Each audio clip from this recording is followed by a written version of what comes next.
Friends, welcome to online classes. आज हम हिंदी में कहानी करेंगे शेर और चूहा। किसी जंगल में बैठा शेर आराम कर रहा था। धीरे धीरे उसे नींद आने लगी। वहीं पास के बिल में एक चूहा रहता था। शेर के सो जाने पर नटखट चूहा अपने बिल से निकलकर सोए हुए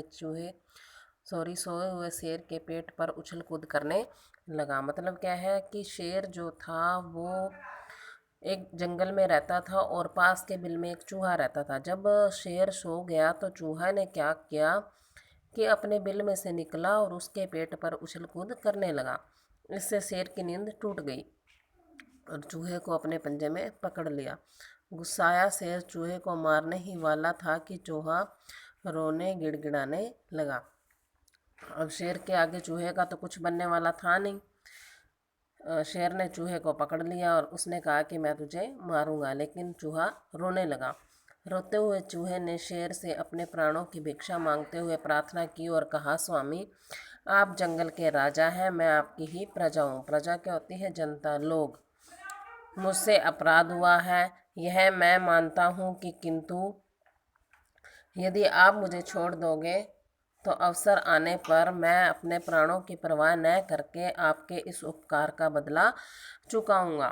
चूहे ने क्या कहा कि यदि आप मुझे जीवित छोड़ दोगे तो कभी भी ऐसा टाइम आएगा कि उस टाइम मैं अपने प्राणों की परवाह न करके, अपनी जान की परवाह न करके आपके इस उपकार का बदला चुकाऊंगा। मतलब क्या है कि आपके इस एहसान का जो है मैं बदला चुकाऊंगा।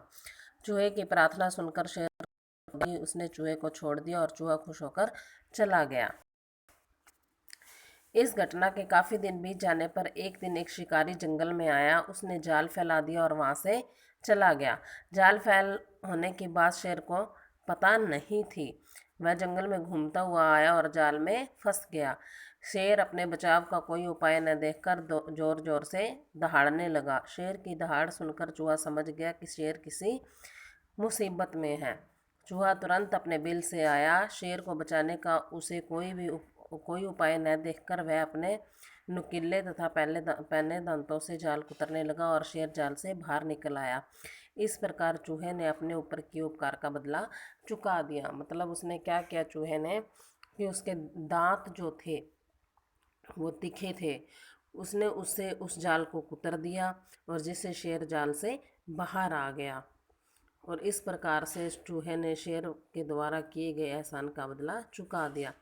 अब शिक्षा का क्या है इसमें कि किसी को महत्वहीन नहीं मानना चाहिए। दूसरों पर दया करने का फल सदैव अच्छा ही होता है। मतलब क्या है, चाहे कोई छोटा हो या बड़ा, हमें किसी को भी तुच्छ नहीं समझना चाहिए। हमें हमेशा दूसरों के द्वारा दया करने का जो फल है, अगर हम किसी पे दया करते हैं तो उसका फल जो भगवान हमें हमेशा ही देता है और अच्छा ही होता है। ये कहानी आपने अपनी हिंदी ग्रामर की नोटबुक में राइट करनी है। और इसके साथ मैंने आपको कल व्याकरण में एक लेसन करवाया था फर्स्ट, उसका बुक वर्क मैंने आपको करवा दिया था, लेकिन उसके क्वेश्चन आंसर जो है मैं आज के होमवर्क में ही आपको डालूंगी। आपने वो भी हिंदी ग्रामर की नोटबुक में नोट डाउन करने हैं। Okay students, thank you.